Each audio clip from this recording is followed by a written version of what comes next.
I'm sure by now you guys have heard the breaking tragic news of Rob Reiner's death. Rob, the famous director, writer, known for films such as The Princess Bride, When Harry Met Sally, Misery, and A Few Good Men. He, along with his wife, were found dead in their home in Los Angeles. And apparently, with the latest updates that we're getting, their son was the one who killed them. One of their sons, Nick, he apparently stabbed them to death, and he is currently being charged with homicide.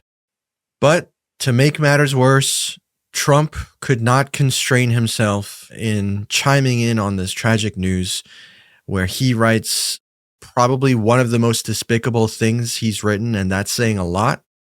A very sad thing happened last night in Hollywood. Rob Reiner, a tortured and struggling but once very talented movie director and comedy star, has passed away, together with his wife Michelle, reportedly due to the anger he caused others through his massive, unyielding, and incurable affliction with a mind-crippling disease known as Trump Derangement Syndrome, sometimes referred to as TDS. He was known to have driven people crazy by his raging obsession of President Donald J. Trump, with his obvious paranoia reaching new heights as the Trump administration surpassed all goals and expectations of greatness, and with the golden age of America upon us, perhaps like never before. May Rob and Michelle rest in peace. Aaron Rupar shared this on X for you guys who follow him. He's a journalist. And he said that this was one of the most psychotic things Trump has ever posted. And I couldn't agree more. And just to drive this point home even further, I want to show you a clip of Rob Reiner himself speaking with Piers Morgan about the death of Charlie Kirk. When you first heard about the murder of Charlie Kirk, what was your immediate gut reaction to it? Well, horror. Absolute horror. And I unfortunately saw the video of it, and it's beyond belief what happened to him, and that should never happen to anybody. I don't care what your political beliefs are. That's not acceptable. That's not a solution to solving problems. And I felt like what his wife said at the service, that the memorial they had, was exactly right. And totally, I believe, I'm Jewish, but I believe in the teachings of Jesus, and I believe in doing to others, and I believe in forgiveness. And what she said to me was beautiful, and absolutely, she forgave his assassin. And I think that is admirable. Two completely different reactions to tragic news, one from Trump, one from Rob Reiner himself, who was unfortunately the victim of this latest. Mike, what do you make of the news and the difference in these reactions that we're seeing?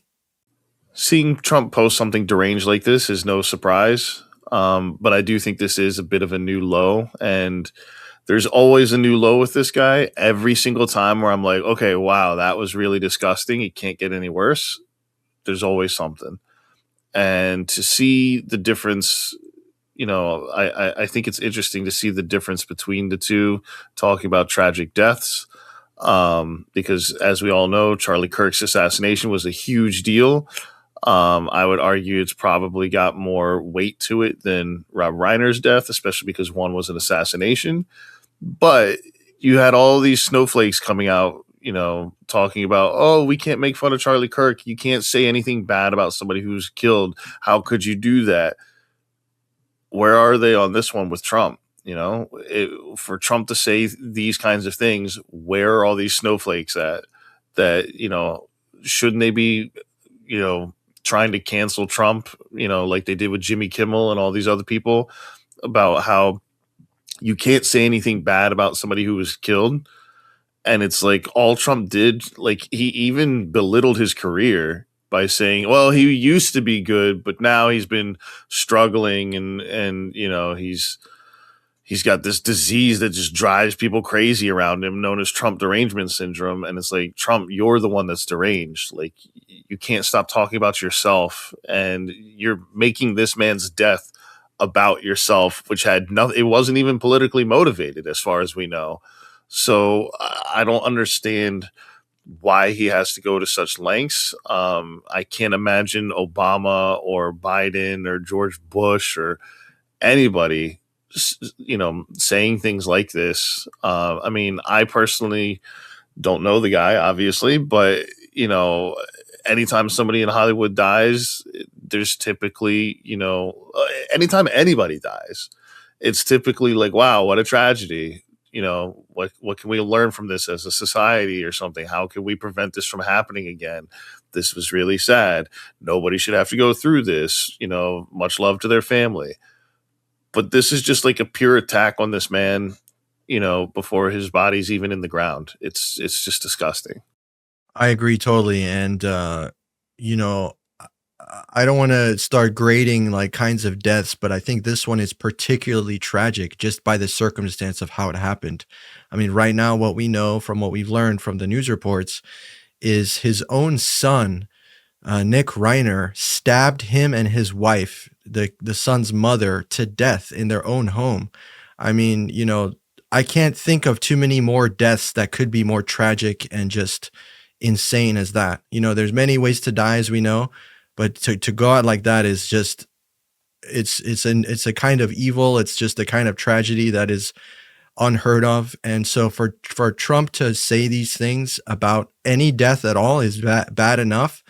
But for something on a level like this is just, dude, do you have no soul at all? And of course, Trump is known for just being brash and like void of any empathy or anything. But like, I do think this is a new low. It's really despicable. And you brought up a great point about people on the right who have been, championing this kind of thing. And let's not forget another incident with the Charlie Kirk death, where the police officer who quoted Charlie Kirk on Facebook and said, gun deaths are an unfortunate thing, but they're just something we have to live with as part of, the Second Amendment. He quoted Charlie Kirk and he got arrested for that. And we didn't hear any uproar on the right about cancel culture, free speech, or anything like that. They were cheering on the arrest, and they wanted him to stay in jail for as long as possible. And here again, crickets. Nothing but crickets from the right on Trump's remarks. And I agree with you. It's absolutely despicable. Yeah, and speaking of crickets, let's not forget, all the crickets around the assassinations of the Minnesota senators that happened just before Charlie Kirk, and there was no flags at half-mast for them, even though they were government officials, even though that was also a political assassination. So again, Charlie Kirk's been gone for a while now. I hate to keep, bringing it up, but at the same time, I do think that it is important that we hold the right accountable. And, if they're going to set the standard and say, okay, this is how we mourn, this is how we treat people, this is like the way we carry ourselves as a nation, then they need to be consistent about it. You can't just give Trump a pass just because he's orange or because he's the president or something like that. Like it makes no sense. There's no logic behind why this man gets a pass and everybody else doesn't. And I also think you touched on something regarding empathy, because that was another comparison here with Charlie Kirk, is that Charlie Kirk famously said that empathy is bad, and that we shouldn't have empathy. And when you don't have empathy, that's what this looks like. It's just disgusting that we can't look out for our fellow man, our fellow neighbors, our fellow Americans, whatever you want to label it as. And we can't say, hey, this is a tragic thing that happened. Your family has our support. Hopefully we can get through this as a community, as a society, whatever. And you can't just have a little empathy and, realize, hey, maybe I should be grateful for the things in my life because I could be going through this tragedy. But instead of reflecting on all of those things, let's just talk shit. That makes more sense, right? It's disgusting.